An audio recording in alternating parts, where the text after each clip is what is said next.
अस्सलामुअलैकुम, good morning. तो कैसे हैं आप सब? सबसे पहले तो मेरी तरफ़ से आप सबको ईद की बहुत बहुत मुबारकबाद। इतना लेट मैं ईद की मुबारकबाद दे रही हूँ, लेट व्लॉग अपलोड कर रही हूँ क्योंकि पूरा रमज़ान बहुत ही थक गई थी और ईद के माशाल्लाह से 4 दिन फर्स्ट डे से लेके 4th डे तक कुकिंग काम कर के इतना टायर्ड हो गई थी कि अब आज मैं ईद के 6th डे को वॉइस ओवर कर रही हूँ, वो भी बड़ी मुश्किलों से कर रही हूँ।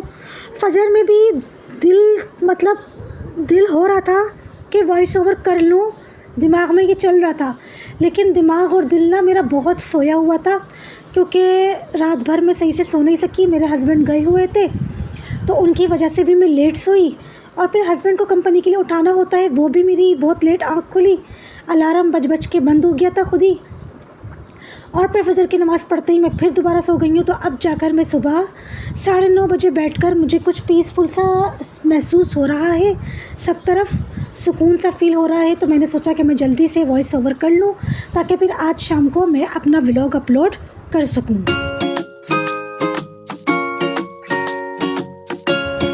तो जी ये मेरा व्लॉग है चांद रात का। 29 रोज़े को मेरे हस्बैंड ने मुझे इफ़्तार के वक्त डरा दिया कि आज ही चांद हो जाएगा और कल ईद है।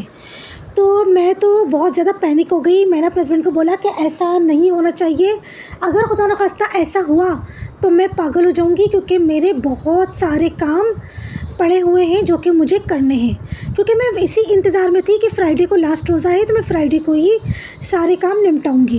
खैर आफ्टर इफ़्तार मैं फ़ौरन खड़ी हो गई थी। जो माश की दाल के आटे के दही बड़े मैं बनाती हूँ, जो मैं बना रही हूँ आप लोगों के सामने यहाँ पे स्क्रीन पे चल रहे हैं, इसका आटा गूंदना होता है कम से कम भी 7 से 8 घंटा पहले सोडा डाल के इसको छोड़ना होता है ताकि ये थोड़ा सा ख़मीर हो जाए। तो आफ्टर इफ़्तार 29 रोज़े को मैंने इसको रेडी कर लिया था बस। और फिर मैं इंतज़ार में थी चांद के। जब मैंने देखा कि चांद का कोई ऐलान नहीं हुआ है, कोई अनाउंसमेंट नहीं हुई है, तो बस फिर मैं सुकून से सो गई थी। लेकिन फिर 30th रोज़े को सुबह 4 बजे से मैं किचन में खड़ी हो गई थी।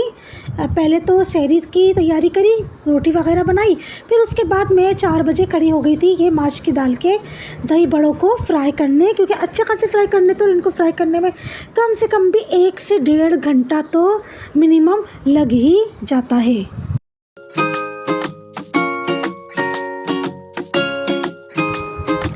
तो बस सुबह 4 बजे मैं खड़ी हो गई थी दही बड़ों को फ्राई करने। दही बड़े फ्राई करते करते मुझे बिल्कुल एटलीस्ट मुझे 1 घंटा लग गया था। और फिर उसके बाद किचन काफ़ी मैस हो गया था, काफ़ी बर्तन थे। पहले मैंने किचन को क्लीन करा और फिर उसके बाद दोबारा मैं 5:15 साढ़े 5 बजे खड़ी हो गई थी शीर ख़ौरमा रेडी करने, क्योंकि दिन भर मुझे बहुत काम करने थे। मुझे पता था, आई नो डैट कि मैं बहुत ज़्यादा टायर्ड हो जाऊंगी, तो इसलिए मैं सुबह 5:15 बजे खड़ी हो गई थी शीर ख़ौरमे को रेडी करने। 6:30 पौने 7 बजे तक मैंने अल्लाह का शुक्र है अल्हम्दुलिल्लाह शीर ख़ौरमा रेडी कर लिया था। और माशाल्लाह दोनों चीज़ें इतनी टेस्टी और डिलीशियस बनी थी कि फिनिश हो गई दोनों चीज़ें और मेरी मेहनत वसूल हो गई।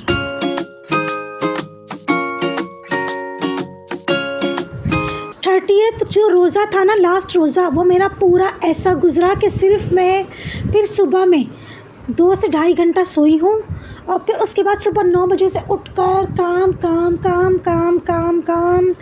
इतने काम कि मैं फिर रात को 8:30-9 बजे जाके मैं फ्री हुई थी। पूरा दिन माशाल्लाह से काम कर के ना मेरी कमर जो थी ना वो अकड़ गई थी, समझे टूट गई थी। तो मैंने आप लोगों के सामने माश की दाल के आटे की रेसिपी में पहले भी आप लोगों के साथ शेयर कर चुकी हूँ। बस मैंने इसको फ्राई करने का तरीका आप लोगों को दिखाया है कि किसी सिल्वर की बड़ी पतीली का जो ढक्कन होता है ना, उसके ऊपर आपने सिल्क का या रेशमी कपड़े को गीला करके रखना है और थोड़ा थोड़ा सा हाथ में लेते जाना है, पानी थोड़ा थोड़ा सा डालते जाएंगे, हाथ से इसको फैलाते जाएंगे और फिर उठाकर कढ़ाई में डालते जाएंगे इस तरह से। और इस तरह से हम इसको फ्राई करते जाएंगे। आप लोग देखकर बोल रहे होंगे कि कलर इसका डार्क हो गया है। तो जी इसको यहाँ से ऑयल में से निकाल कर इसको मैंने एक बड़े बर्तन में पानी भर के रख लिया था। उस पानी के अंदर मैं इसको डिप करते जाऊँगी। वो मैंने सीन रिकॉर्ड नहीं किया है, लेकिन मैं आपको एक्सप्लेन कर रही हूँ। इस पानी के अंदर मैं इसको डालती जाऊँगी और जब ये पानी में सॉफ्ट हो जाएंगे तो इनको हाथों से बिल्कुल भी प्रेस नहीं करना।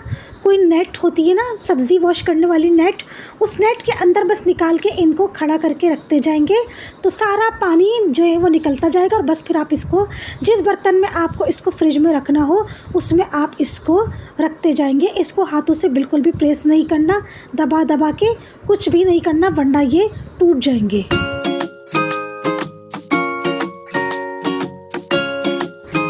जैसा कि मैंने पहले भी बताया है, पूरा रमज़ान काम कर करके मेरी बहुत बुरी हालत हो गई थी। मुझे बहुत गुस्सा भी आ रहा था, बहुत रोना भी आ रहा था। तो कुछ जो चीज़ें थी ना वो मैं रिकॉर्ड नहीं कर सकी, जैसे कि दही बड़ों का फाइनल लुक मैं रिकॉर्ड नहीं कर सकी। बट डोंट टेंशन, मैं दही बड़ों का जो मतलब वैसा आटा होता है ना, सूखा आटा, वो अभी आधा रखा हुआ है। इंशाल्लाह वेरी सून मैं फिर दोबारा बनाऊंगी तो मैं आप लोगों को इसका पूरा फाइनल लुक दिखाऊंगी कि किस तरीके से इसको पूरा फाइनल रेडी करते हैं और किस तरीके से इसको खाते हैं। और यहाँ पर मैं खड़ी हो गई थी शीर ख़ुरमा रेडी करने। ये शीर ख़ुरमा मैंने मेरी 3rd नंबर वाली सिस्टर है शैला, उसकी सास से सीखी थी। और यकीन माने सेम टू सेम बिल्कुल उसकी जो सास बनाती थी ना शीर ख़ुरमा, ये वही टेस्ट माशाल्लाह माशाल्लाह आता है मेरे शीर ख़ुरमे का। लेकिन जो मेरी सिस्टर है ना वो ख़ुद मतलब इतने साल अपनी सास के साथ खड़े होकर उसने सीखा है, लेकिन उसकी शीर ख़ुरमे में वो टेस्ट नहीं आ पाता जो उसकी सास के शीर ख़ुरमे में आता था। लेकिन अल्लाह का शुक्र अल्हम्दुलिल्लाह, अल्लाह नज़र बद से बचाए, अल्लाह मुझे गुरूर और तकब्बुर से बचाए, बड़े बोल से बचाए। मेरे शीर ख़ुरमे में बिल्कुल उसकी सास के शीर ख़ुरमे वाला टेस्ट आता है। तो जी दूध को, मिल्क पैक को, सॉरी मैंने यहाँ पर 2 लीटर मिल्क पैक लिया था और उसको पहले मैंने बॉईल करा और उसके अंदर मैंने थोड़ा पानी भी डाला था। और फिर इसमें मैंने ऐड करी थी आधा किलो चीनी। चीनी डालकर बहुत अच्छी तरीके से पकाएंगे। थोड़ा दूध को इतना पकाएंगे कि दूध जो है वो थोड़ा पक के कम हो जाए। और फिर इसके बाद मैंने पूरा पैकेट नहीं, सिवैयों का थोड़ा से सिवैयाँ मैंने छोड़ दी थी, बाकी पूरा पैकेट मैंने सिवैयों को हाथों से तोड़कर चूरा करके और इसके अंदर डाल दिया है। और इसके बाद मैं इसको कभी लो फ्लेम, कभी मीडियम फ्लेम, कभी लो फ्लेम, कभी मीडियम फ्लेम कर करके 1 से 1.5 घंटा इसको पकाऊंगी ताकि ये खूब अच्छे तरीके से पक जाए। जैसे खपी हुई होती है ना खोए वाली, इस तरह का टेस्ट इसमें आना चाहिए।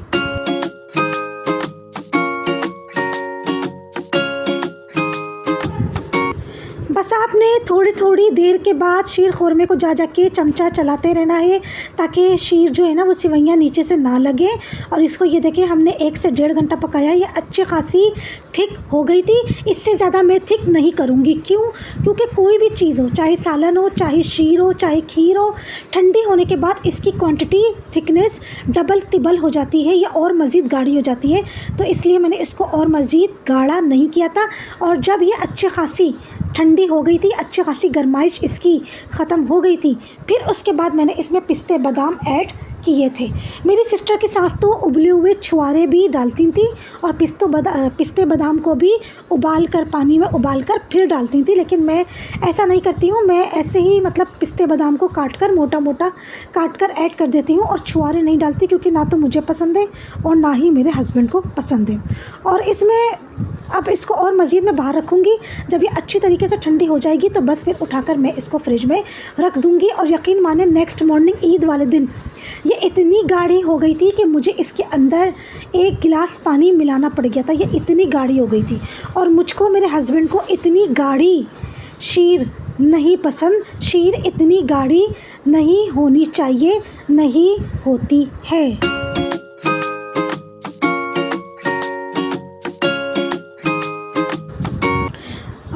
माशाल्लाह से 30th रोज़े को इफ़्तार से पहले मेरे हस्बैंड मिठाई और निमको का सामान लेकर आए थे, क्योंकि हमारे यहाँ मिठाई और निमको का सामान सिर्फ़ ये ईद के मौके पर ही आता है। इसके अलावा हम लोग नहीं मंगवाते, हम लोग इतना ज़्यादा मतलब नहीं खाते, क्योंकि इन चीज़ों को खाने से आपका वेट बहुत ज़्यादा गेन हो जाता है। और माशाल्लाह अल्हम्दुलिल्लाह अल्लाह नज़र बद से बचाए, हर साल मेरे घर मिठाई महमूद से ही आती है। हम लोगों को महमूद की ही मिठाई पसंद आने लगी है, पसंद आ गई है। और इस बार मैंने स्पेशली अपने हस्बैंड से डिमांड करी थी कि मेरे लिए मलाई खाजा ज़रूर लेकर आइएगा, because this is my one of the most favourite. मलाई खाजा मुझे बहुत पसंद है और एटलीस्ट मुझे खाए हुए 11 साल हो गए हैं। जब मेरे हस्बैंड से रिश्ता जिस दिन आ रहा था ना, फ़र्स्ट टाइम इनके घर वाले मुझे देखने आ रहे थे, तब मैंने मलाई खाजा खाया था। मेरी भाभी की सिस्टर के यहाँ बेटा पैदा हुआ था, तो उन लोगों ने मलाई खाजा जो है ना वो मिठाई के तौर पे सब तरफ बंटवाया था, तब मैंने मलाई खाजा खाया था। मुझे अच्छी तरीके से याद है जिस दिन मेरे हस्बैंड के घर वाले मुझे फ़र्स्ट टाइम देखने आ रहे थे, और उसके बाद मैंने मलाई खाजा नहीं खाया। और मुझे इतना याद आ रहा था, इतना मैं मिस कर रही थी, इतनी क्रेविंग हो रही थी। तो स्पेशली मैंने अपने हस्बैंड को जो है ना वो डिमांड करी थी, बोला था, फरमाइश करी थी उनसे कि प्लीज़ मेरे लिए एक मलाई खाजा आप ज़रूर डलवाइएगा, क्योंकि मलाई खाजा और बालूशाही मेरी फेवरेट मिठाई है, मेरी बहुत ज़्यादा फेवरेट मिठाई है। और जी निमको के सामान में मैंने अपने हस्बैंड के ऊपर सब कुछ छोड़ दिया था कि आपको जो लेना हो ले लिएगा, बस मेरे लिए आपने भेलपूरी की 3 से 4 पैकेट लेने हैं, क्योंकि भेलपूरी मुझे बेइंतहा पसंद है। और रमज़ान में इतनी सारी इमली की चटनी बनी है, इतनी सारी इमली की चटनी बनी है, और मैंने जानकर लास्ट टाइम जो इमली की चटनी बनाई है वो जानकर इतनी ज़्यादा क्वांटिटी में बनाई है कि ये बच जाएगी, तो मैं इसमें गुड़ या चीनी डालकर इसको अच्छी तरीके से पकाकर और फिर मैं भेलपूरी के साथ एंजॉय करूँगी।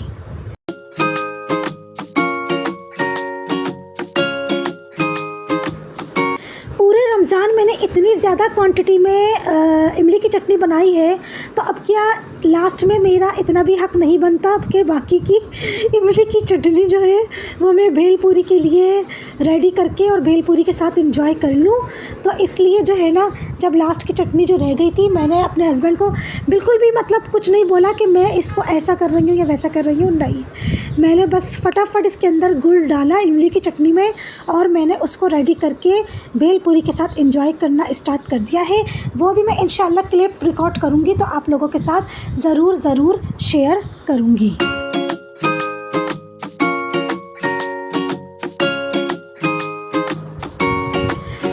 अल्लाह पाक सबके घर के जो मर्द हजरात हैं उनको अपनी ज़ुबान में रखे, लंबी ज़िंदगी दे, सेहत और तंदुरुस्ती के साथ, और ऐसे ही अपने घर वालों के ऊपर ख़र्चा करता हुआ रखे, आमीन सम्मा आमीन। सबको अपने हाथों पैरों से चलता फिरता हुआ, कमाता हुआ, नमाज़ पढ़ता हुआ, कुरान पाक पढ़ता हुआ रखे, बस कभी किसी का मोहताज ना करे। और अभी तो और मज़ीद महंगाई हो जाएगी, पेट्रोल और डीज़ल और मज़ीद महंगा होगा। बस अल्लाह पाक हमारे मुल्क को महंगाई से जो है ना, हमारे मुल्क से महंगाई का ख़ात्मा कर दे इंशाअल्लाह ताला, आमीन सुम्मा आमीन। और जो ये था ईद का दिन, जब मेरे हस्बैंड नमाज़ पढ़ने जाते हैं तो मैं उनके जाने के बाद दस्तरखान रेडी कर लेती हूँ उनके आने से पहले, और बस वो आते हैं और हम ईद मिलते हैं, और फिर हम लोग दस्तरखान पे बैठ जाते हैं नाश्ता करने।